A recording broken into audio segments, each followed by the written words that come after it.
மனுஷனோட மனசு காத்து போல சுதந்திரமா கடல் கடந்து பறக்கிற தன்மையை கொண்டது. ஆனா நம்ம வாழ்க்கை முறைக்கு ஏத்த மாதிரி மனசையும் கட்டுப்படுத்தி ஒரு சிறைக்குள்ள அடைச்சு வச்சிட்டோம். இன்னைக்கு இருக்கிற காலகட்டத்துல நாமளே நம்மளோட சின்ன சின்ன சந்தோஷங்கள் எல்லாம் மூட்டை கட்டி பரன் மேல போட்டுட்டோம். ஏன் இப்படி இயற்கைக்கு புறம்பா நம்மள வருத்திக்கணும்? தனிமையில தவிக்கிற மனச கொஞ்சம் திறந்து விட்டுதான் பாருங்களேன். மனதோடு பேசலாம் வாங்க.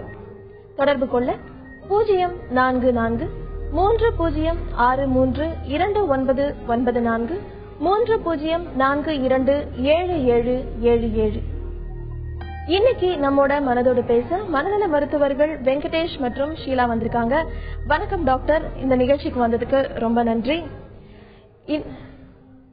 இன்னைக்கு நியூஸ்ல ஒரு நியூஸ் வந்தது டாக்டர். எப்படி அப்படின்னு பாத்தீங்கன்னா, 4 வருஷத்துக்கு முன்னாடி ஒரு முதியவரை கொலை பண்ணிட்டு ஒரு பொண்ணை பலாத்காரம் செய்ய முயன்ற ஒருத்தர் சிறையில அடைக்கப்பட்டார். இன்னைக்கு பெயில்ல வந்திருக்கிறவர் மறுபடியும் அதே குற்றத்துல ஈடுபட்டிருக்கார். ஒரு முதியவர் தலையில கல்ல போட்டு கொண்டுட்டு ஒரு பெண்ணை பலாத்காரம் செய்ய முயன்றிருக்காரு. பொதுமக்கள் அவரை பிடிச்சு காவல் நிலையத்துல ஒப்படைச்சிட்டாங்க. அப்ப சிறையில இருந்து வந்ததுக்கு அப்புறமும் அவரோட மனநிலை மாறாம இருக்கிறதுக்கு என்ன காரணம்? அதாவது சிறையிலிருந்த காலத்துல அவர் மனநிலை மாறணும் கண்டிப்பா அவசியம் இல்லை. சில விஷயங்கள் நம்ம சின்ன வயசுல இருந்தே ஊனி நம்ம மனசுல ஆழமா பதிந்துருது.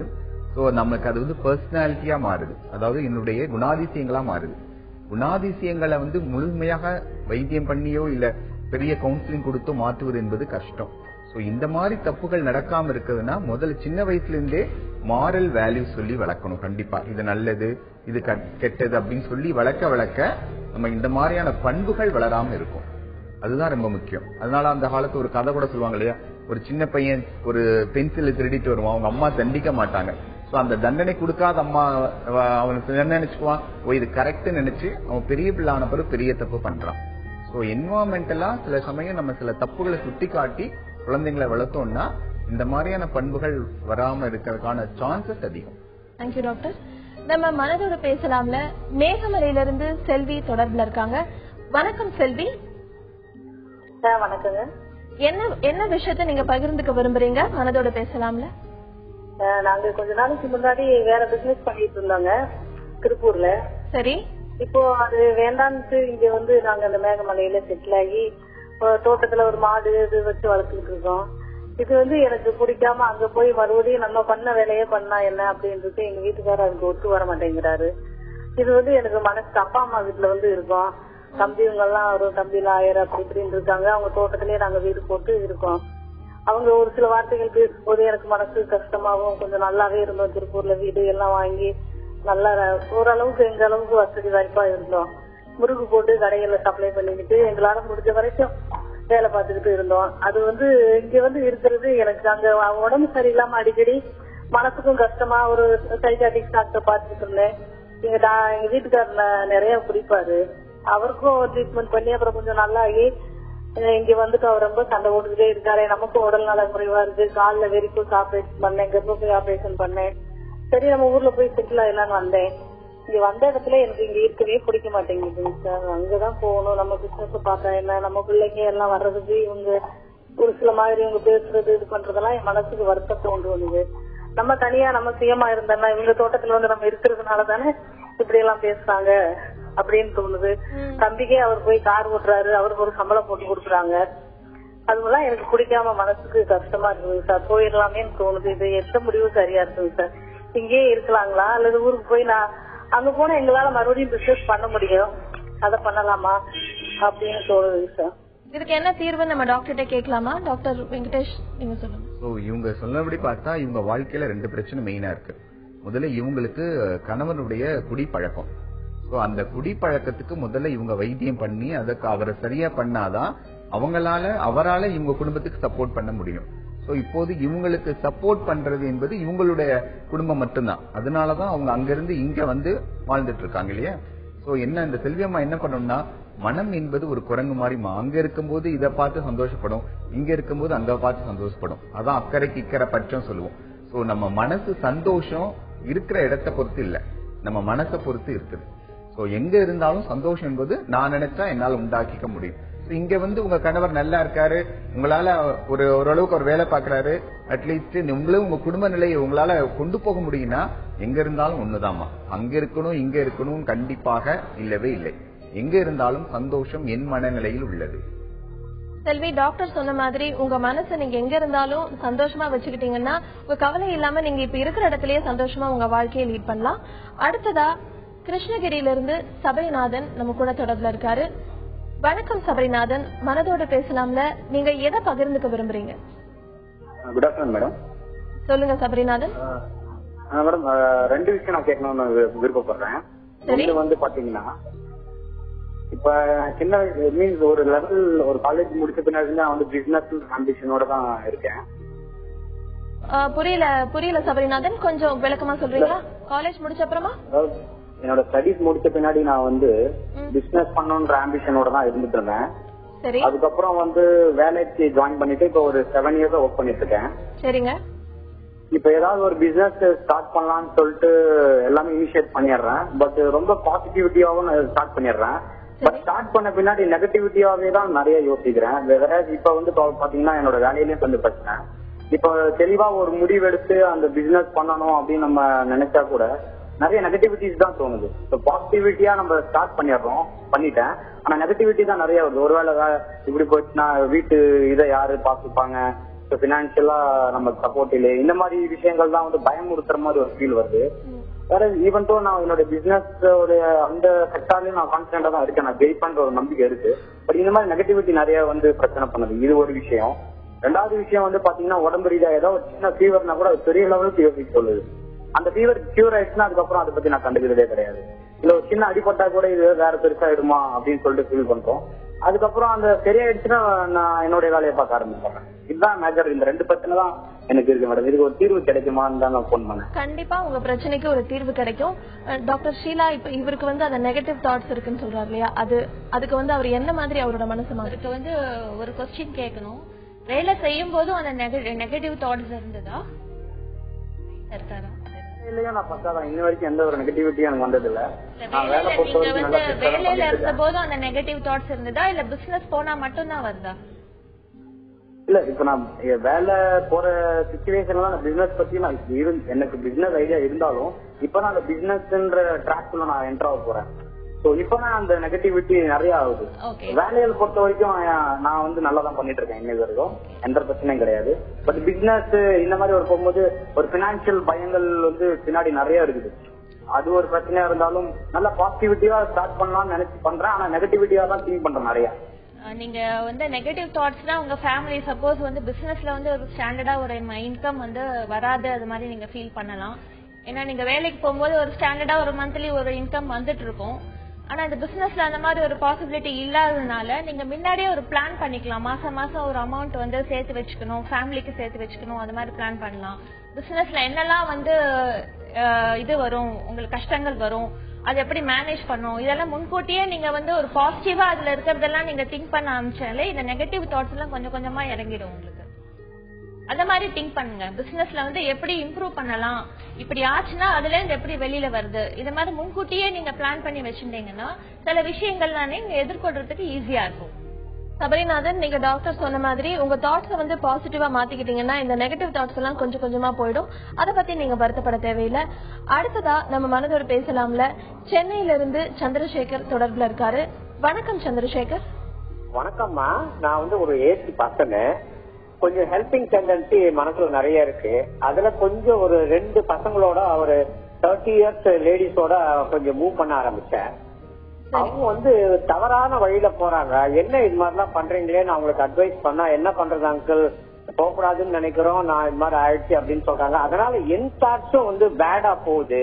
இதனால ஃபேமிலிலயும் எனக்கு வந்து அவங்க வீட்டுக்கு போறீங்க, அங்க பண்றீங்க, இது பண்றீங்கன்ட்டு அந்த பசங்களுக்காக போக எனக்கு வந்து இந்த தாட்ஸ் எல்லாம் நான் எப்படி கண்ட்ரோல் பண்ணி என்ன நான் மறுபடியும் கொண்டு வந்துக்கணும் கரெக்டா?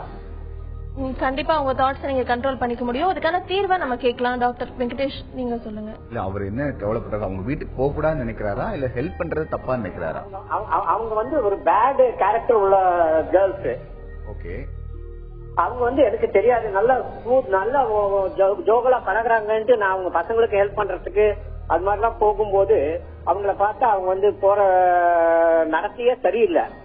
அது அவங்களை என்னமா இப்படி எல்லாம் பண்றீங்க, நம்ம ஒரு அட்வைஸ் பெரியவங்களா இருந்து சொன்னோம்னா என்ன அங்கிள் பண்றது, என் தலையெழுத்து என் பிள்ளைங்களுக்காக நான் வாழ்றேன், எதுவும் போகக்கூடாது செய்யக்கூடாதுன்னு நினைக்கிறேன், மறுபடியும் அதே மாதிரி பண்றேன்னு போது என் தாட்ஸ் வந்து தப்பா போகுது, தப்பான வழியில போகுது. அதை நான் எப்படி கண்ட்ரோல் பண்ணிக்கணும் அங்க போகாம இருக்கிறதுக்கு? ஏன்னா இதனால என் ஃபேமிலிலயும் எனக்கு ப்ராப்ளம்ஸ் வருது. கண்டிப்பா சார், நீங்க வந்து ஃபேமிலில உங்க ஃபேமிலில ப்ராப்ளம் வரும்னு சொல்லும்போது தப்பான உறவுகளை கண்டிப்பா நம்ம முடிச்சுக்கொள்ளதான் வேண்டும்.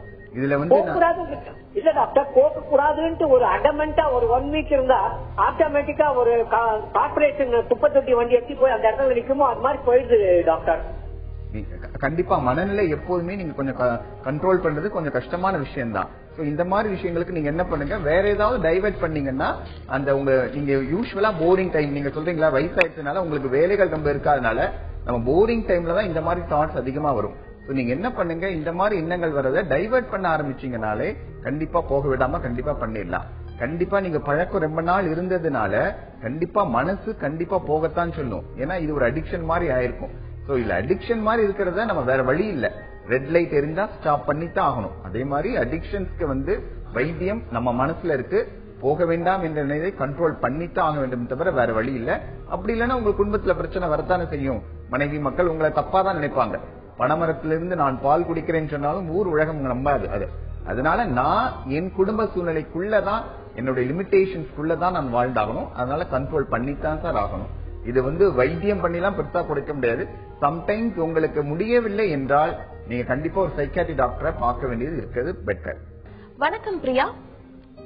ஹலோ வணக்கம் பிரியா, நீங்க எதை பத்தி மனதோடு பேசலாம்ல பகிர்ந்துக்கலாம்ல இருக்கீங்க? ஹலோ மேம், சார் கிட்ட பேசலாங்களா? கண்டிப்பா பேசுங்க. ஹலோ சொல்லுங்க பிரியா, கேக்குது சொல்லுங்க. மேம் இல்ல, எனக்கும் ஹஸ்பண்ட்க்கும் கொஞ்சம் ப்ராப்ளம் மேம். சரி. ஹலோ. எஸ் மேம், அது வந்து ஆபீஸ்ல வந்து எனக்கு கொஞ்சம் ரொம்ப ஸ்ட்ரெஸ் அதிகமா இருக்கு அப்படின்ட்டு கவுன்சிலிங் அரேஞ்ச் பண்ணிருக்காரு அப்படின்னாரு. சரி. ஓகேன்ட்டு 2 பேருமே கவுன்சிலிங் போயிருந்தோம் மேம். சரிமா. ஹலோ. கவுன்சிலிங் போயிருந்தோம் மேம். அப்ப வந்து ஒரு 15 மினிட்ஸ் வந்து கவுன்சிலிங் பண்ணாங்க டாக்டர். சரி. அப்ப அதோட அந்த ப்ராப்ளம் சால்வ் ஆயிடுச்சு. அவரோட ஆபீஸ்ல இந்த மாதிரி ப்ராப்ளம் இருக்கு அப்படின்னு அவர் ஒரு ஐடி ஃபீல்ட் ஒர்க் பண்ணிட்டு இருக்காரு. சரி. ஒரு 15 டேஸ்லயே அவர் கோர்ட்ல வந்து அப்ளை பண்ணிருக்காரு மேம் டிவோர்ஸ்க்கு. அப்ப என்ன அப்ளை பண்ணிருக்காரு அப்படின்னா, என் வாய்ஸ்க்கு வந்து பர்சனாலிட்டி ஸ்பிளிட் அப்படின்னாரு. பட் அதுல என்ன சொல்றாங்க அப்படின்னா, நாங்க வந்து லாயர் கிட்ட எல்லாம் வந்து இது பண்ணிட்டோம், பர்சனாலிட்டி ஸ்பிளிட் ஒரு டிசார்டர் வந்து இஸ் எலிஜிபிள் ஃபார் டிவோர்ஸ் அப்படிங்கிற மாதிரி அவங்க ரிலேட்டிவ்ஸ் எல்லாம் வச்சு மிரட்டுறாங்க மேம். சரி. சோ எனக்கு இதை பத்தி கொஞ்சம் டீடைலா தெரியணும் மேம். அதுக்காக தான் நான் ஆல்ரெடி ஒரு டாக்டர்கிட்ட நாங்க கவுன்சிலிங் போயிட்டோம் மேம். அவங்க அந்த மாதிரிலாம் எதுவும் ப்ராப்ளம் இல்ல அப்படின்ட்டாங்க. பட் எனக்கு என்னன்னா, இந்த பர்சனாலிட்டி ஸ்பிளிட் டிசார்டர் அப்படிங்கிறது எலிஜிபிள் ஃபார் டிவோர்ஸா? எஸ் மேம், அதுக்கு தான் கொஞ்சம் கேட்கணும். கண்டிப்பா அதை கேட்டு தெரிஞ்சுக்கலாம். ஷீலா நீங்க சொல்லுங்க, அவங்க சொல்றாங்க இல்லையா, அது உண்மையா இல்லையான்னு தெரிஞ்சுக்கணும் அப்படின்னு. இல்ல, அது ஆக்சுவலா வந்து நீங்க வந்து பர்சனாலிட்டி ஸ்பிளிட்னா உங்களுக்கு மூட் ஃபிளக்சுவேஷன் அது மாதிரி ஏதாவது ஆகுமா மேம்? சொல்லுங்க. உங்களுக்கு மூட் ஃபிளக்சுவேஷன் அது மாதிரி ஆகுமா? இல்ல மேம், ஆக்சுவலி அவருக்கு அதிகமா கோபம் வரும் என் ஹஸ்பண்ட்க்கு. இல்ல உங்களுக்கு தானே அந்த ப்ராப்ளம்னு ஃபைல் பண்ணிருக்காங்க. எஸ் மேம், அவர் அப்படிதான் சொன்னாரு, எனக்கு தான் இருக்கு அப்படின்னு. அதுதான் கேக்குறேன், உங்களுக்கு அது மாதிரி வந்து மூட் ஃபிளக்சுவேஷன் ஆகுமான்னு. அந்த மாதிரி எதுவும் இல்ல மேம். அவரு ரொம்ப ஹார்டாவோ இல்ல ஹவுஸ் பேசினா எனக்கு கொஞ்சம் கோபம் வரும் மேம். அந்த மாதிரி கேஸ்ல பாத்தீங்கன்னா உங்களுக்கு டைவர்ஸ் அப்ளை பண்ணாலும் கோர்ட்ல வந்து அந்த அளவுக்கு ஏத்துக்க மாட்டாங்க. ஏன்னா வந்து இது கல்யாணத்துக்கு முன்னாடி இருக்கான்னு பாப்பாங்க, அங்க ஒரு அசஸ்மெண்ட்ஸ் எல்லாம் வைப்பாங்க, அது ஒரு ப்ரொசீஜர் இருக்கு கோர்ட்ல. சோ அதெல்லாம் பார்த்துதான் அவங்க டைவர்ஸ் கொடுப்பாங்க. அதனால நீங்க அது கவலைப்படுறதுக்கு ஒண்ணும் இல்ல. அங்க ஒரு 2-3 கவுன்சிலிங் எந்த கோர்ட்ல பண்ணிருக்காங்க மேடம்? சப் கோர்ட்ல மேம். ஓகே, அங்க கொஞ்சம் கவுன்சிலிங்ஸ் போவாங்க, அவங்க அசஸ்மெண்ட் பண்ணுவாங்க, நீங்க எப்படி இருக்கீங்கன்னு உங்க பேச்சு மூலமா எல்லாம் தெரிஞ்சுப்பாங்க. தேவைப்பட்டா அங்கேயே வந்து டாக்டர்ஸ் இருக்காங்க, அசஸ்மெண்ட்ஸ் எல்லாம் வைப்பாங்க. அதுல எல்லாம் பாசிட்டிவ் வந்ததுன்னா நீங்க பயப்படுறதுக்கு தேவையில்லை. உங்களுக்கு டைவர்ஸ் வந்து அந்த அளவுக்கு சீக்கிரமா வந்து இதுவாகாது, சாங்ஷன் ஆகாது. பிரியா, நம்ம ஷீலா மேடம் சொன்ன மாதிரி நீங்க அங்க 3-4 கவுன்சிலிங் உங்களுக்கு இருக்குன்னு சொல்றாங்க. அப்போ உங்களுக்கே தெரிஞ்சிடும் இந்த டிசார்டர் என்ன மாதிரி, உங்களுக்கு கிளியர் ஆயிடுவீங்க. அதனால நீங்க இதை நினைச்சு கவலைப்பட தேவையில்லை. அடுத்ததா நம்ம மனதோட பேசலாம்ல. பெங்களூர்ல இருந்து பிரயத்னா தொடர்புல இருக்காங்க. வணக்கம் பிரயத்னா. ஹலோ. வணக்கம் பிரயத்னா. டாக்டர் பேசலாமா? பேசுங்க, சொல்லுங்க. நான் வந்து 16 இயர்ஸோட டீன் சார். எனக்கு வந்து ஒரு 4 இயர்ஸா ஒரு மாதிரி ஒர்க்லெஸ்னஸ் ஃபீலிங் இருக்கு. மாதிரி ஐ அம் நாட். பிரயத்னா சொல்லுங்க. 4 இயர்ஸா ஒர்க்லெஸ் அப்படின்ற ஒரு ஃபீலிங் இருக்கு. ஓகே. அண்ட் வந்து லைக் எனக்கு யாராவது பேசினா I feel like they'll criticize me அப்படின்னு ஒரு ஃபீலிங் இருக்கு எனக்கு. அண்ட் எனக்கு இது வந்து ரொம்ப ஒர்க்லெஸ்ஸா ஃபீல் பண்றதுனால ஐ ஃபீல் லைக் நான் சூசைட் வரைக்கும் போயிட்டேன் நானு. பட் அதுக்கப்புறம் அம்மா பார்த்து பேசி கரெக்ட் பண்ணிட்டாங்க. பட் இருந்தாலும் I just keep feeling workless and depressed. அதுக்கு என்ன பண்றது?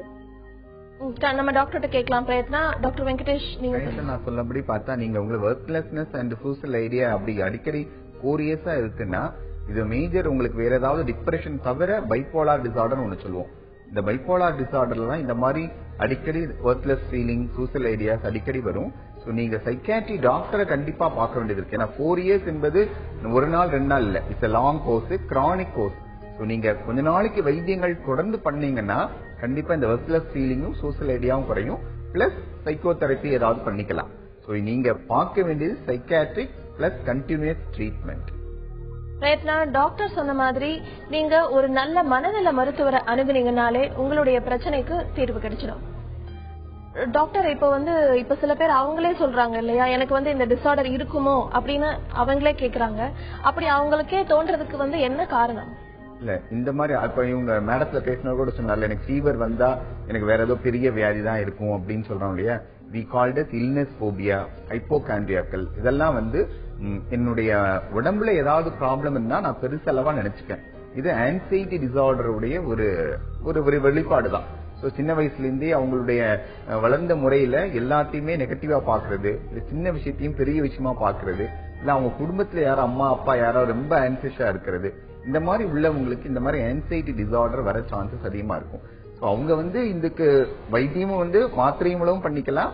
இல்லைன்னா நம்ம மாத்திரை இல்லாம என்னென்ன சைக்கோதெரபில இந்த ஹிப்னோதெரபி, யோகா இந்த மாதிரி முறையிலும் பண்ணி நம்ம குணங்களை படுத்திக்கலாம். Thank you doctor. அடுத்ததா சென்னையில இருந்து சீதாலட்சுமி நம்ம கூட தொடர்புல இருக்காங்க. வணக்கம் சீதாலட்சுமி. மனதோட பேசலாம்ல, நீங்க என்ன பகிர்ந்துக்க விரும்புறீங்கம்மா? நான் என்னோட தம்பி பையன் நல்லா படிச்சிட்டு இருந்தான் +2 வரைக்கும். சரி. இப்போ இன்ஜினியரிங் காலேஜ் சேர்ந்து இது ஃபைனல் இயர் முடிக்கும். ஆல்மோஸ்ட் இன்னும் ஒரு எக்ஸாம் தான் இருக்கு. பட் ஃபர்ஸ்ட் செமஸ்டருக்கு அப்புறம் அவனால படிக்கவே முடியல. சரி. அந்த மாதிரி இருக்கிறான். படிக்கிறதுக்குன்னா ஒரு இன்ட்ரெஸ்ட் எல்லாம் படிச்சதுதான் அப்புறம் அரியர்ஸ் நிறைய வந்துருச்சு. இப்பயும் அவனால படிக்க முடியல. படிக்க போனா எனக்கு படிப்பு ஏற மாட்டேங்குது, நிறைய போர்ஷன் இருக்கு அப்படின்னு ஒரு மாதிரி திங்க் பண்றான். பட் அவனோட எய்ம் எல்லாம் ஹையா இருக்கும். எப்படின்னா ஒரு சின்ன லோ கிளாஸ் பசங்களோட பேசுறது கூட அவன் திங்க் பண்ணுவான். அதே ஹை கிளாஸா இருக்கணும் அப்படின்னு பார்ப்பான். அவனோட எய்ம் எல்லாம் ஃபுல்லா ஹை கிளாஸா இருக்கணும். டைரக்டா நம்ம ஒரு ஆபீஸ்ல போய் ஜாயின் பண்ணோம்னா டைரக்டரா தான் இருக்கணும் அப்படின்னு அந்த மாதிரி அப்படி திங்க் பண்றான். படிக்கிறத தவிர வேற எதுலயாவது அவரோட ஈடுபாடு அதிகமா இருக்காமா? அவனோட ஈடுபாடு ஒண்ணு இல்ல. காலேஜ்ல ஒரு அவன் சொல்லுவான், காலேஜ்ல கொஞ்சம் வில்லேஜ் பசங்களோட சேர்ந்தா அவங்களுக்கு பேசவே தெரியல, இங்கிலீஷ் பேசல. நல்லா படிக்கிற பசங்க அவங்க பாட்டு தனியா ஒரு செப்பரேட்டா இருக்கிறாங்க அப்படின்னு சொல்லிட்டு இருப்பான். பட் எனக்கு ஃப்ரெண்ட்ஸ் இல்ல, என் கூட யாரும் பழக மாட்டேங்கிறாங்க அப்படி அந்த மாதிரி ஒரு திங்கிங்ல இருக்கும். நான் அதெல்லாம் சரி வீட்டை விட்டு வெளியிலே போக மாட்டான், வீட்லயே தான் இருப்பான். மேக்சிமம் வீட்டுல தான் இருப்பான். பட் எய்ம் மட்டும் ஜாஸ்தி. இப்ப நான் பிஇ முடிச்சுட்டு பிசினஸ் இதுல MBA படிக்கணும், நல்ல ஹை பெரிய காலேஜ்ல தான் சேரணும் அப்படின்னு திங்க் பண்ணலாம். பட் ஆனா இது படிச்சுட்டு அவனால முடியல. படிச்சுட்டு போகணுங்கிறது தெரியாம MBA சேரணும் அப்படிங்கிற திங்கிங்ல தான் இருக்கணும் தவிர படிக்க முடியல. நாங்க என்ன பண்ண ஒரு டாக்டர்கிட்ட கேட்கலாமான்னு கேட்டுட்டு இருந்தோம். அப்ப அவங்க என்ன சொன்னாங்கன்னா, அவன் என்ன சொன்னான்னா டாக்டர்கிட்ட போனா இதை மென்டல் நினைச்சுக்குவாங்க, அதனால நான் வர மாட்டேங்கிறான். அவனை என்ன பண்ணலாம்னு எங்களுக்கு புரியல. கண்டிப்பா கண்டிப்பா சொல்லலாம். ஷீலா நீங்க சொல்லுங்க, ஏன் எதனால ஈடுபாடு திடீர்னு அவருக்கு படிப்புல இல்லாம போயிடுச்சு? +2ல நல்ல மார்க் வாங்கினாங்களாமா? +2 நல்ல மார்க் வாங்கியிருக்கான். அதுக்கப்புறம் தான் ஒரு 3 இயர்ஸ்க்கு அப்புறம் தான் கொஞ்சம் படிப்பு கம்மியா இருக்குன்னு சொல்லி ஃபீல் பண்றாங்க. அதுக்கப்புறம் தான் படிப்பு. ஏன்னா இது ஃபர்ஸ்ட் பாத்தீங்கன்னா பேசிக்காவே அவனால படிக்க முடியலன்னா கொஞ்சம் IQ டெஸ்ட் எல்லாம் எடுக்கணும். சில பேரண்ட்ஸ் என்ன பண்ணுவாங்க, கம்பல் பண்ணி அவனை இன்ஜினியரிங் சேர்த்துருவாங்க. அந்த மாதிரி விஷயத்துல கொஞ்சம் கஷ்டம் தான் அவனால பினிஷ் பண்றது. 4th இயர்ல தான் இந்த பிரச்சனை அப்படிங்கும்போது திடீர்னு என்ன பிரச்சனை அவனுக்கு 3rd இயர் முடிச்சோன்னா 4th இயர்ல என்ன பிரச்சனை அவனால மேபி அந்த திடீர்னு அந்த போர்ஷன்ஸ் அவனால கோப் அப் பண்ண முடியலையா, ஃப்ரெண்ட் சர்க்கிள் சரியில்லையா, அந்த காலேஜ்ல என்ன அட்மாஸ்பியர் இருக்கு, என்ன சேஞ்சஸ் திடீர்னு அவனால அக்செப்ட் பண்ண முடியல, இதெல்லாம் கொஞ்சம் அவனோட பேசிதாம நம்ம அந்த தீர்வை கண்டுபிடிக்க முடியும். பேசாம வந்து இதுக்கு திடீர்னு ஒரு ஆன்சர் கொடுக்க முடியாது. நீங்க வந்து ஒரு சைக்காலஜிஸ்ட் கிட்ட வந்து நீங்க கூட்டிட்டு போகலாம். டாக்டர் கிட்ட போக பயம்லாம், இதுக்கு டாக்டர் தேவையில்லைன்னு நினைக்கிறேன். அவனை வந்து ஒரு ஃப்ரீயா மனம் விட்டு ஒருத்தர்கிட்ட பேச விட்டாலே அவனோட பிரச்சனை என்னன்னு சொல்லிடுவான். அதுக்கப்புறம் இந்த முடிக்கிறதுக்கு என்ன, இதை முடிச்சாதான் அவனால வந்து அவனோட ஹை லெவல் ஆஃப் அச்சீவ்மெண்ட் எல்லாம் முடியும் அப்படிங்கறத வந்து ஒரு சைக்காலஜிஸ்ட் சொல்லும் போது அவன் கேட்டு இதுல இருந்து கொஞ்சம் கொஞ்சமா வந்து அந்த அரியர்ஸ் எல்லாம் கிளியர் பண்ணறதுக்கு ட்ரை பண்ணுவாமா.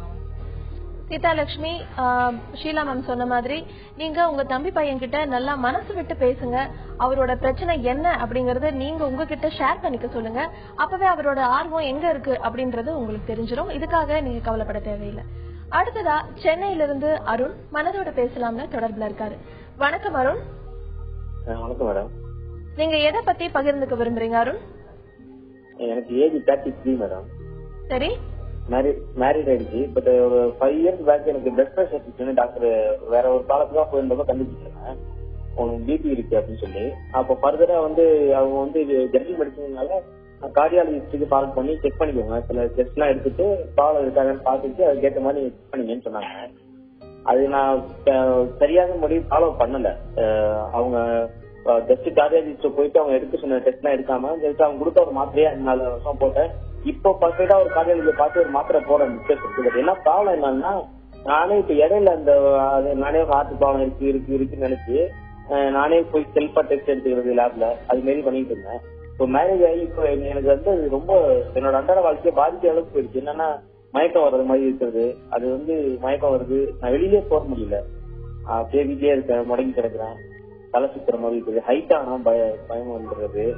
அப்போ நானே பெஸ்ட் எடுத்துக்கிறது. எனக்கு திடீர்னு அறிவியல் வந்துச்சுன்னா ஹீட்டுன்னு சாதாரணமா இருக்க முடியல, கிட்னி ப்ராப்ளமா இருக்குமோ உடனே ஒரு இந்த டெஸ்ட் எடுத்துக்கலாமா அப்படின்ற மாதிரி சில டெஸ்ட் நானே பழக்க பத்தி தெரிஞ்சுக்கிட்டு அதாவது அரைக்குறை மெடிசன் தான் அப்படியே போயிட்டு நானே எடுத்துக்கிறேன். அது செய்யுது, ஆனா அதை என்ன கண்ட்ரோல் பண்ண முடியல, அவாய்ட் பண்ண முடியல. அதுக்கு என்ன பண்ணலாம் மேடம்? நான் சைக்காட்ரிஸ்டும் பாத்துட்டேன். பட் அவங்க என்னன்னா ஒரு 4-5 டேப்லெட் கொடுத்து ஸ்லீப்பிங் பிளஸ் கொஞ்சம் மைண்ட் இதுக்கு டேப்லெட் கொடுத்தாங்க. நான் எனக்கு என்ன ப்ரொசீஜர் தெரியாம நான் அவர்கிட்ட சார் எனக்கு ஏதாவது கவுன்சிலிங் மாதிரி பண்ண முடியுமா? ஏன்னா நீ கொடுத்த இன்ட்ரால் 10 mg இந்த டேப்லெட்லாம் எனக்கு ஜெனரல் மெடிசனோட கொடுத்தாங்க. இது சாப்பிட்டா என்னால சுட்டுக்கு போகல, தூக்கம் வருது தவிர மற்றபடி இந்த நினைப்பு போக மாட்டேங்குது, என்ன பண்ணலாம்? அது நீங்க தான் சார் பண்ணிக்கணும் அப்படின்ற மாதிரி சொல்றாங்க. நான் என்ன பண்ணலாம்? உங்களுடைய பிரச்சனைக்கு என்ன தீர்வுன்னு நம்ம டாக்டர் கிட்ட கேட்கலாம். அருண் டாக்டர், இவரோட ஆல்ரெடி சொன்ன மாதிரி இவருக்கு இருக்கிறது ஆன்சைட்டி டிசார்டர். மனுஷன் வந்து ஆன்சைட்டியே இல்லாம இருக்க முடியாது உலகத்துல. ஆன்சைட்டி என்பது என்னுடைய பார்ட், மூளையில ஒரு பார்ட் தான். ஆன்சைட்டி என்பது என்னுடைய ஒரு எமோஷன், பேசிக் எமோஷன். இவர் என்ன ஆச்சு, இவருக்கு வந்து சில வியாதிகள் டாக்டர் சொல்ல உடனே அதை வந்து ரொம்ப இவர் பூதாகரமா நினைச்சுக்கிட்டார். சின்ன விஷயத்த ரொம்ப பெருசா நினைச்சுக்கிட்டார். சோ இருக்கிற வியாதி ரொம்ப பெருசாயிடுச்சு. இவர் ஆல்ரெடி சைக்கியாட்ரிஸ்ட் பார்த்திருக்காரு, கண்டிப்பா ட்ரக் எழுதி கொடுத்திருக்காங்க, கவுன்சிலிங்லயும் சரியாகும். பட் ட்ரக்ஸ் 4 ட்ரக் அவரால் ஒத்துக்க முடியலன்னா ஒரு 2 ட்ரக் குறைச்சிக்கிட்டாங்கன்னா கண்டிப்பா சைட் எஃபெக்ட் கம்மியாயிடும். இந்த தலை சுத்து வருது அதெல்லாம் இவருடைய பயத்தினாலதான் வருதே தவிர இது உடம்பு வியாதினால இல்ல. இவர் தலை சுத்து வந்தோடனே எனக்கு ஏதோ பெரிய வியாதின்னு சொல்லிட்டு டெஸ்ட் எடுக்க போயிடுவார்.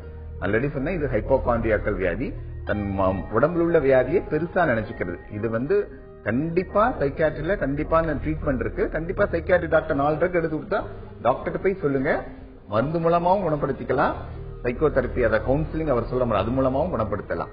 அவர் ப்ரொசீஜர் படி தான் ஃபாலோ பண்ணிட்டு இருக்காரு, அதை ஃபாலோ பண்ண சொல்லுங்க டாக்டர். அவ்வளவுதான். வணக்கம் மோகன். மேடம், இது என்னால சரியா வேலைக்கு போக முடியல.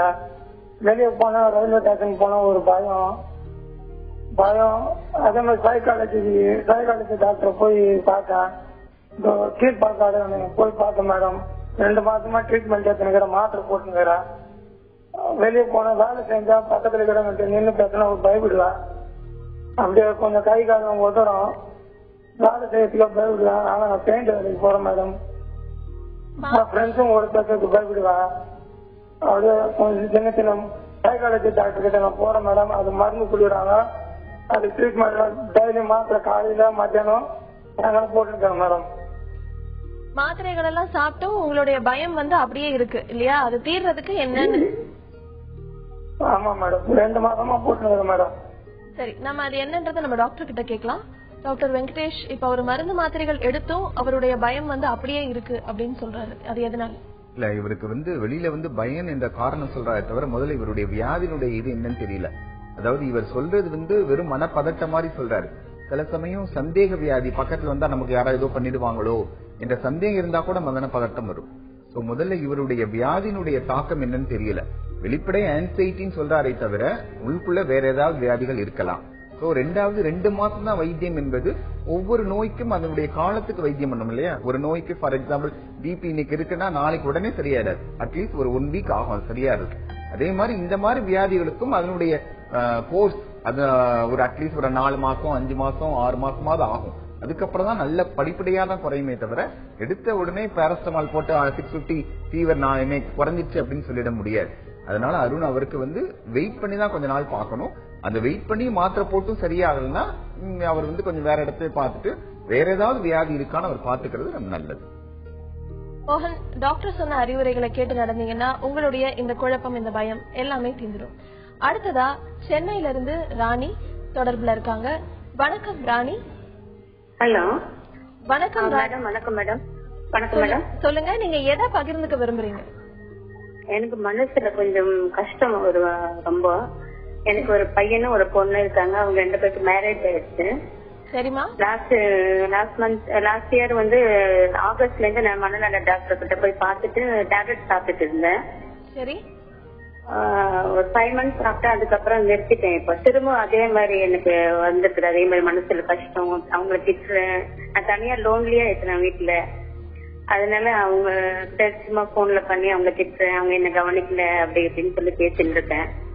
அது திரும்ப டேப்லெட் எடுத்துக்கலாமா, போய் டாக்டர் பார்த்துட்டு டேப்லெட் எடுத்துக்கலாமான்னு டாக்டர் கேட்கணும். கண்டிப்பா டாக்டர் வெங்கடேஷ், இப்ப அவங்க டேப்லெட்ஸ் கண்டினியூ பண்ணலாமா இல்ல விட்டதனால இந்த மாதிரி சேஞ்சஸ் இருக்கு அப்படின்னு? கண்டிப்பா இது இங்கிலீஷ்ல நாங்க யூசுவலா எம்டி நெஸ்ட் சிண்ட்ரோம், வெற்றிட பறவை எல்லாம் பறந்து போன பிறகு அந்த தாய் பறவையும் அப்பா பறவை மட்டும் கூட்டுல இருக்கும்போது வரக்கூடிய ப்ராப்ளம்.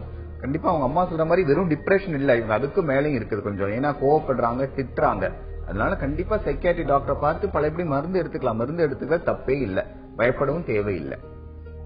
ராணி, டாக்டர் சொன்ன மாதிரி நீங்க மனநல மருத்துவர் அணுகி மறுபடியும் உங்களுடைய மாத்திரைகளை நீங்க எடுத்துக்கலாம். எடுத்துக்கிட்டீங்கன்னா உங்களுடைய இந்த பிரச்சனை கண்டிப்பா தீர்ந்துடும்.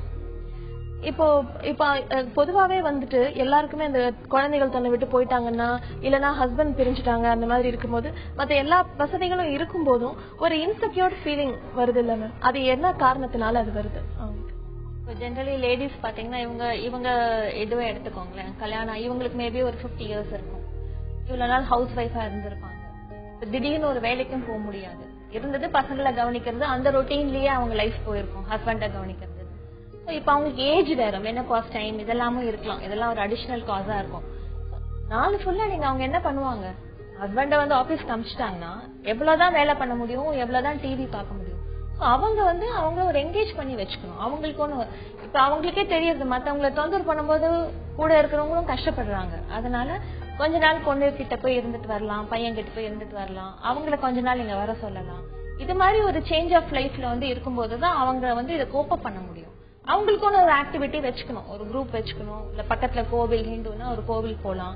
இது மாதிரி ஒரு குரூப் வச்சுட்டு இருந்தாதான் அவங்க லைஃப் இனிமே ஒரு ஸ்மூத்தா டாக்டர்கிட்ட போகாம லீட் பண்ண முடியும். கண்டிப்பா. அடுத்ததா மனதோடு பேசலாம்ல, கோவையில இருந்து மஞ்சுளா தொடர்புல இருக்காங்க. வணக்கம் மஞ்சுளா. வணக்கம் மேடம். நீங்க எதை பகிர்ந்துக்க போறீங்க? மேடம் எனக்கு 4 இயர்ஸாவே கொஞ்சம் மனசு கஷ்டமாவே இருக்குங்க மேடம். சரிங்க, எதனால மனசு கஷ்டமா இருக்கு உங்களுக்கு?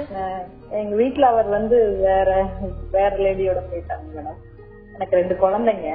சரி. அவங்க +2 படிக்கிற ஸ்டேஜ்ல இருக்கிறதுனால என்ன கஷ்டம் வந்தாலும் இவங்களையே பாத்துக்கலாம் நம்ம அப்படின்ற மாதிரி மனசு வர இருப்பாங்க. சரி. அவர் ஏதாவது எங்களை பண்ணிடுவாரோ அப்படின்ற ஒரு பயமாவே இருக்குங்க. அந்த பயத்தை நான் எப்படி போக்குறது இல்லையா யார போய் பாக்குறதுமே எனக்கு ஒரு பயமாவே இருக்கு. உங்களுக்கு எதனால அந்த பயம்? அவர் ரொம்ப என்னை டார்ச்சர் பண்ணிட்டாருங்க மேடம். அந்த சிச்சுவேஷன்ல உங்களை செகண்ட் மேரேஜ் பண்ணிக்கிறதுக்கு வேண்டி எங்களை ரொம்ப டார்ச்சர் பண்ணிட்டாருங்க. அது என்னால டாலரேட்டே பண்ண முடியாம, அப்படி இருந்தாலும் பரவாயில்ல குழந்தைங்களை வளர்த்துக்கலாம், நம்ம இருந்தாலும் குழந்தைகள் மேல வந்துடலாம் அப்படின்னு சொல்லிட்டு அதே நிலைமையிலே இருந்தாங்க. இப்ப வர வர ஒரு பயமாவே இருக்கு, நம்ம ஏதாவது பண்ணிடுவாங்க, குழந்தைங்களை ஏதாவது பண்ணிடுவாங்க அப்படின்ற ஒரு பயமாவே. என்ன பண்றதுன்னு தெரியும். உங்களுடைய இந்த பிரச்சனைக்கு என்ன தீர்வுன்னு நம்ம கேட்கலாம்.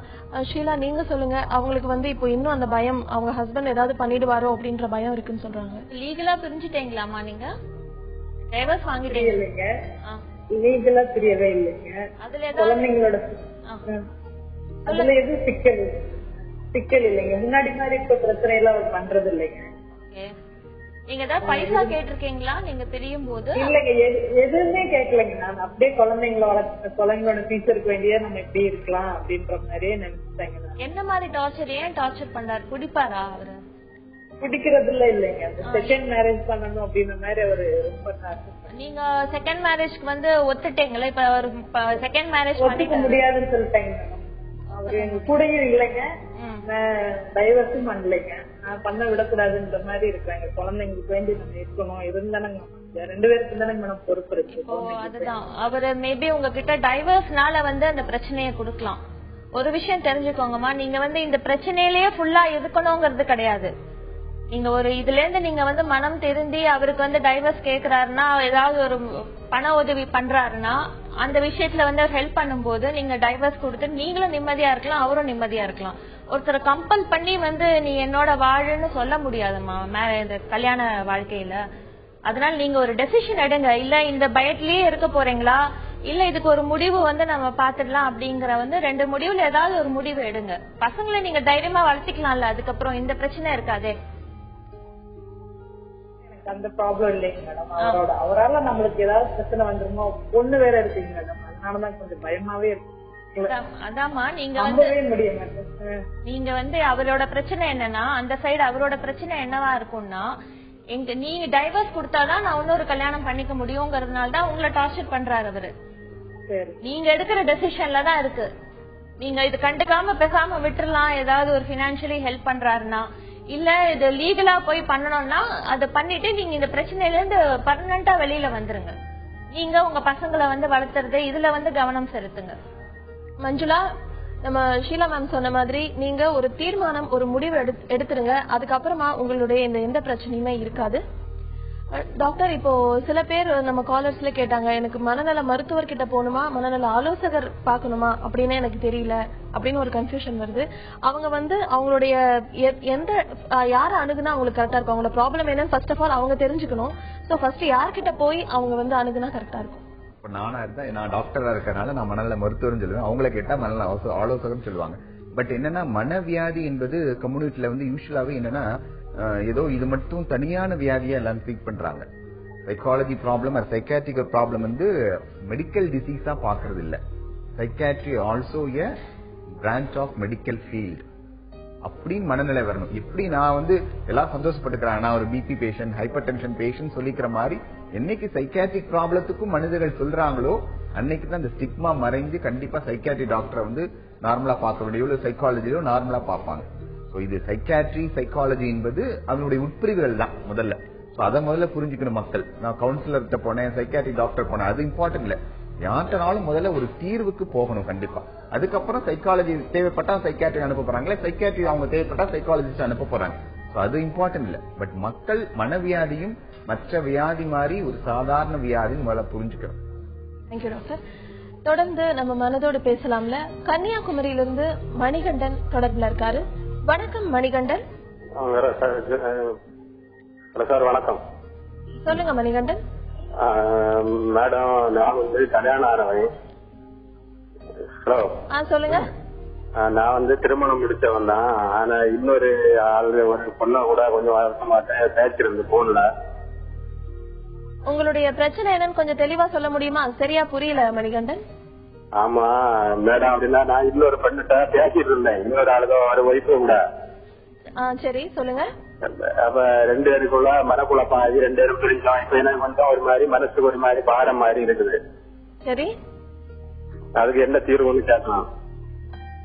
நம்ம கேட்கலாம். ஷீலா நீங்க சொல்லுங்க. அவருக்கு வந்து நீங்க பிரிஞ்சது வந்து போன்ல பேசிட்டு இருந்தீங்களே, அவங்களோட பிரிஞ்சதுனால பாரமா இருக்கா?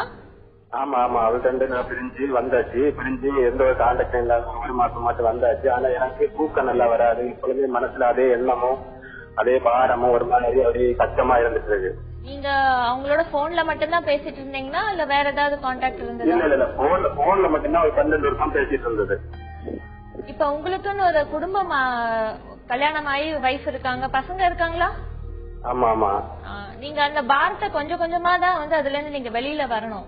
மேபி நீங்க அந்த வீடு பக்கத்துல இருந்ததுன்னா கொஞ்சம் வீடு தள்ளி போலாம், கொஞ்சம் கொஞ்சமா போன் அந்த நம்பரை டெலீட் பண்ணலாம். நீங்களே வந்து அவங்கள மறக்கிறதுக்கு வந்து முயற்சி எடுத்தாதான் முடியும். அதை என்னெல்லாம் ஞாபகப்படுத்துறதோ அந்த ஞாபகத்துல இருந்து வெளியே வரதுக்கு என்னெல்லாம் முயற்சி எடுக்கணுமோ அதை முயற்சி எடுக்கணும். அப்பதான் நீங்க இதுல இருந்து வெளியில வர்றதுதான் நல்லது. அப்பதான் உங்க குடும்பத்துல ஒரு சந்தோஷம் இருக்கும். இல்லன்னா நீங்களும் கஷ்டப்படுவீங்க, உங்க குடும்பமும் கஷ்டப்படும். மணிகண்டன், ஷீலா மேம் சொன்ன மாதிரி நீங்க அதை மறந்துட்டு வேற விஷயங்களை உங்களை ஈடுபடுத்திக்கோங்க. அப்போ உங்களுடைய இந்த கவலைகள் போயிடும். அடுத்ததா சிதம்பரம்ல இருந்து யூசுப் தொடர்புல இருக்காரு. வணக்கம் யூசுப். வணக்கம் மேம். நீங்க எதை பகிர்ந்துக்க போறீங்க? இல்லமா இல்ல டாக்டர், நான் வந்து எனக்கு ஏஜ் கிட்டத்தட்ட 55 இயர்ஸ் ஆச்சு. சரிங்க. எனக்கு ஒரு கிட்டத்தட்ட ஒரு 2-3 வருஷமா மேடம் எனக்கு எந்த ஃபேமிலி ப்ராப்ளம் வேணுமோ எதுவுமே இல்ல. சரி. பட் நான் ஏதாவது ஒண்ணு என்னுடைய இடத்துல சொன்னாக்கா, ஏதாவது சொன்ன கேட்கலன்னு வச்சா அப்போ கொஞ்சம் கோவம் அதிகமா வருது மாதிரி தெரியுது. சரிங்க, சொல்லுங்க. நான் சொல்றத கேட்கலன்னு நினைச்சீங்கன்னா, சப்போஸ் நான் ஏதாவது ஒரு கமெண்ட் பண்றேன் என்னோட ஒய்ஃப்ல, என் குழந்தைகிட்ட அதை அது கேட்கலன்னா அது கோவம் வருது, கொஞ்சம் கோவம் வருது அதிகமா. இப்ப சமீப காலமா தான் உங்களுக்கு கோபம் வருதா? இதுக்கு முன்னாடி இல்ல அது மாதிரி அந்த யங்ஸ்டர் எங்க இதுல ஒரு 45 இயர்ஸ் முன்னாலாம் எனக்கு இந்த மாதிரி எந்த ஒரு பிரச்சனையும் கிடையாது. சரிங்க, இதுக்கு என்ன தீர்வுன்னு நம்ம கேட்கலாம். ஷீலா நீங்க சொல்லுங்க. அவருக்கு வந்து இப்ப சமீப காலமா கோபம் வருது, இதுக்கு முன்னாடி கோபம் வந்ததே இல்ல அப்படின்னு சொல்றாரு. அவர் ஆஃப்டர் ரிட்டையர்மெண்ட் ஜெனரலி மேலுக்கு வந்து மெனோபாஸ்ல ஃபீமேல் வர மாதிரி ஆஃப்டர் ரிட்டையர்மெண்ட் அவங்க இவ்வளவு நாள் பிஸியா இருந்திருப்பாங்க. அவங்களுக்கு மேபி ஒரு ஃபீலிங், நம்மளுக்கு இப்ப பைசா சம்பாத்தியம் கம்மியாயிடுது, நம்மள யாரும் வந்து ஃபேமிலியில மதிக்க மாட்டேங்கிறாங்க, இவங்களே வந்து அது உட்கொண்டு இந்த மாதிரி ஒரு ஃபீலிங் எல்லாம் டெவலப் பண்ணிதான் அந்த கோபமா மாறுது. சோ அப்படி எல்லாம் இல்லாம நம்மளுக்கு வந்து இதனால வந்து நம்ம ஃபேமிலி இல்ல, ரிட்டையர் ஆனாலும் நம்ம ஃபேமிலி மதிப்பாங்க அப்படிங்கிற மாதிரியும் இல்ல, இந்த ரிட்டையர்மெண்ட் ஸ்டேஜ்ல வந்து சும்மா வீட்டுல இல்லாம ஒரு ஆக்டிவிட்டி வச்சுட்டு வீடியும் கவனிச்சுட்டு அந்த ஆக்டிவிட்டில இன்வால்வ் ஆனா இந்த கோபம் தானாக குறையும். வணக்கம் பிரியா. ஹலோ, நான் டாக்டர் வெங்கடேஷ் கிட்ட பேசணும். பேசுங்கம்மா. எனக்கு வந்து 45 இயர்ஸ் ஆகுதுங்க. எனக்கு ஜெனரலி ரொம்ப ஸ்ட்ரெஸ்டா நிறைய ரெஸ்பான்சிபிலிட்டிஸ் வீட்டுல இருக்கும் போது, நிறைய ரெஸ்பான்சிபிலிட்டிஸ் ஹேண்டில் பண்ணி ஒரு ஸ்ட்ரெஸ்டா இருக்கும் போது அந்த urge to urinate ரொம்ப அதிகமா இருக்கு. bladder கண்ட்ரோல் இருக்க மாட்டேங்குது. அது சம்டைம்ஸ் ரொம்ப கஷ்டமாயிடுது. இந்த ப்ராப்ளம் வந்து கொஞ்சம் ஸ்ட்ரெஸ்டா இருக்கும் போது மட்டும்தான் இருக்கு எனக்கு. சோ இதுக்கு என்ன சொல்யூஷன்? இல்ல urge to controlனா நீங்க டாய்லெட் போறதுக்கு முன்னாடி பாஸ் ஆயிரீங்களா இல்ல பாஸ் ஆகணும்? அதுதான் போறதுக்குள்ளேயே few drops வந்துருது டாக்டர். இது வந்து வெறும் ஸ்ட்ரெஸ்டா இருக்கும் போது, கொஞ்சம் டென்ஷனா இருக்கும் போதுதான் இந்த ப்ராப்ளம் இருக்கு doctor. Otherwise I don't have this problem. Okay, this is usually called, நாங்க வந்து ஸ்ட்ரெஸ் இன்கான்டினன்ஸ் சொல்றோம். ஃபர்ஸ்ட் நீங்க வந்து 2 விஷயம் இருக்கு. நீங்க ஸ்ட்ரெஸ் சொல்றீங்க, அதனால வரலாம். அதுக்கு முன்னாடி கைனகாலஜிக்கல் ப்ராப்ளம் இருந்தாலும் இந்த மாதிரி வரும். நம்ம ஓல்ட் ஏஜ் 45 இயர்ஸ்ல அரௌண்ட் மெனோபாஸ் டைம்ல நம்ம யூட்ரஸ்ல சில வீக்னஸ் வந்துடும், பிளாடர் பகுதியில வீக்னஸ் இருக்கும். சோ அந்த மசில் வீக்னஸ்னால நீங்க ஆகக்கூடிய ஸ்ட்ரெஸ்ல டக்குன்னு நீங்க யூரின் வெளியில வந்துடும். சோ முதல்ல நீங்க பார்க்க வேண்டியது ஒரு கைனகாலஜி டாக்டர் சார். அதுக்கப்புறம் தான் நீங்க சைக்காட்ரிக் ப்ராப்ளம் ஸ்ட்ரெஸ் பத்தி பேசணும். சோ கைனகாலஜிக்கல் ப்ராப்ளம் ஒன்னும் இல்லைன்னாதான் நீங்க ஸ்ட்ரெஸ்ஸுக்கு நம்ம யோசித்து அதுக்கான வைத்தியங்களை பண்ணிக்கலாம். So go and meet gynaecology doctor first.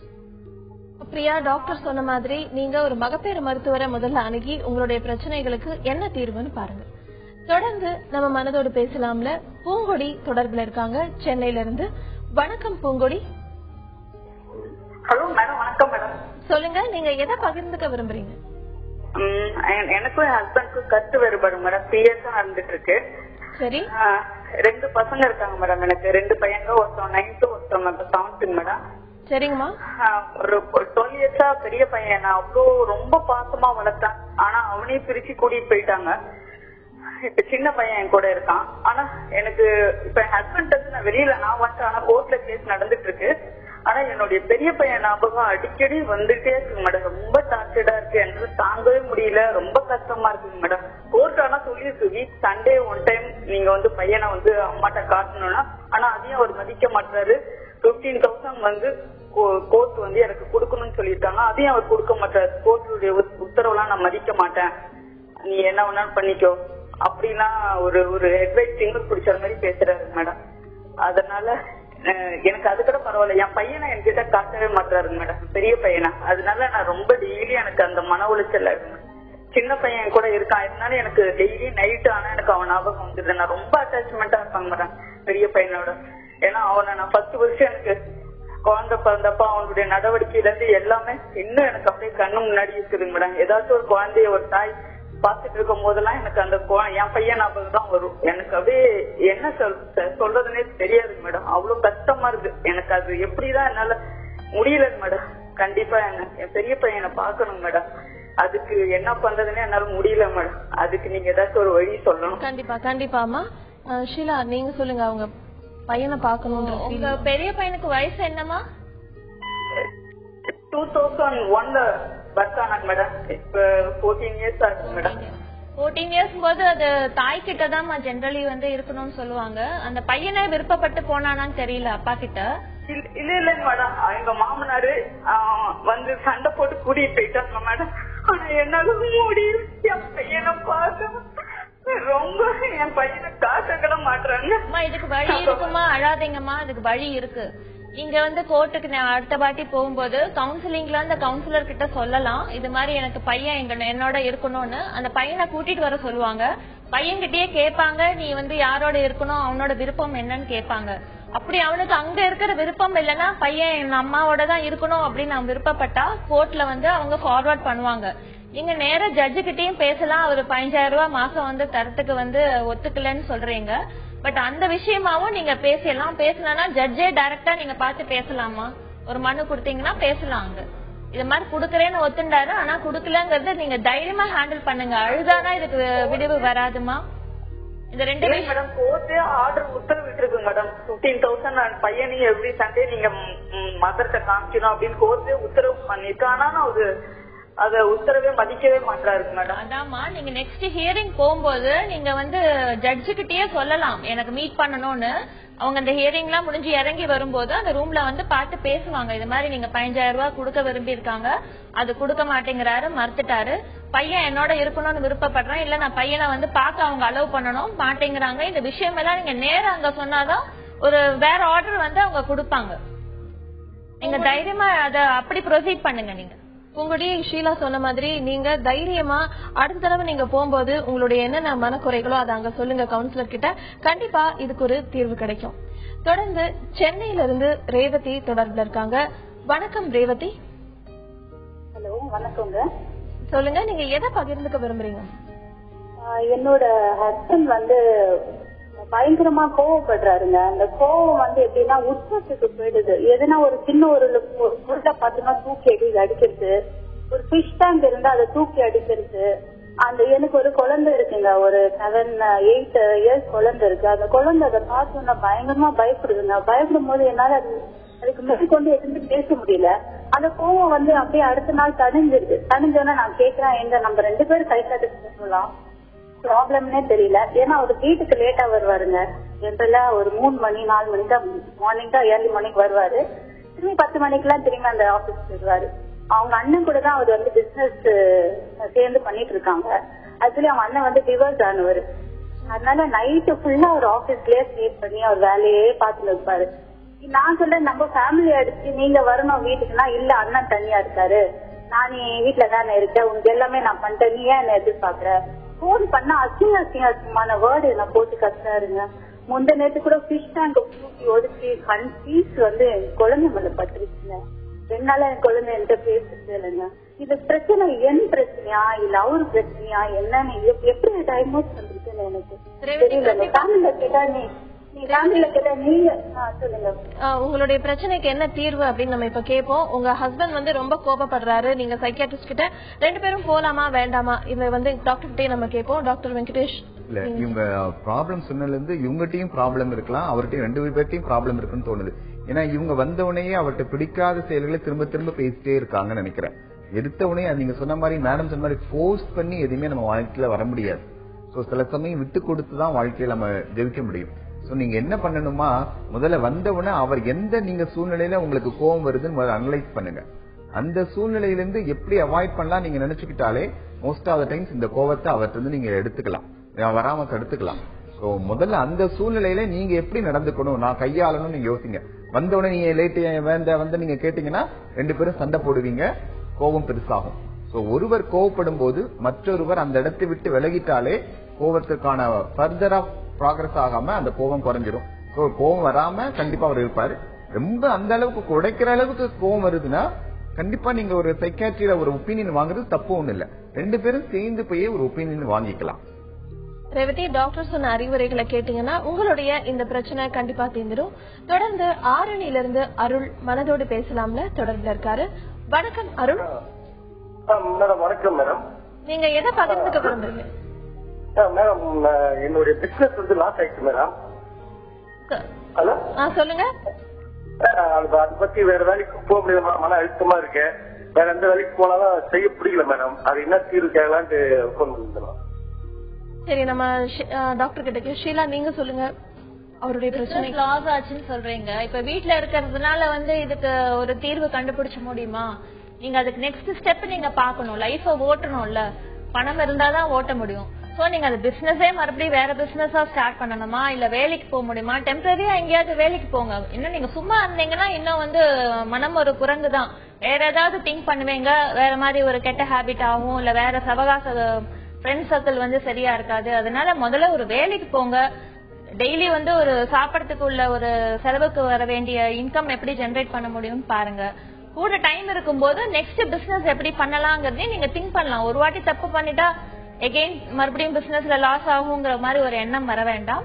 அதனால ஒரு கொஞ்சம் டைம் எடுத்துக்கோங்க, ஒரு 6 months கேப் எடுத்துக்கோங்க, மறுபடியும் ஒரு முடிவுக்கு வாங்க. அருள், ஷீலா சொன்ன மாதிரி நீங்க ஒரு சின்ன கேப் எடுத்துக்கிட்டு அதுக்கப்புறமா உங்க லைஃப்ல அடுத்த ஸ்டெப் என்ன அப்படிங்கறத நீங்க முடிவு பண்ணுங்க. கண்டிப்பா அதுக்கான விடை உங்களுக்கே கிடைக்கும். நம்ம மனதோடு பேசலாம் நிகழ்ச்சிக்கு வந்து நம்ம நேயர்களுக்கு எல்லாம் பல அறிவுரைகளை வழங்கினீங்க. நன்றி டாக்டர் வெங்கடேஷ், ஷீலா. ரோட்டோரமா தங்கி இருக்கிற ஒரு 4 வயசு குழந்தை, அதுக்கு தன்னோட எதிர்காலம் என்ன ஆக போகுதுன்னு தெரியாது. அடுத்த வேளை சாப்பாடு கிடைக்குமான்னு சொல்ல முடியாது. ஆனா கையில இருக்கிற கிழிஞ்ச காகிதத்துல பொம்மை செஞ்சு சந்தோஷமா விளையாடுறத பாத்திருப்போம். வளர வளர காசு பணம் சேர்க்கிற முயற்சியில நாம இந்த சந்தோஷத்தை எங்கேயோ தொலைச்சிட்டோம். அதை தேடி கண்டுபிடிக்கிறது பெரிய கஷ்டம் இல்ல, நாம மனசு வச்சா முடியும். மீண்டும் நாளை சந்திப்போம், மனதோடு பேசுவோம். உங்களிடமிருந்து விடைபெறுவது அன்புடன் ரேவதி.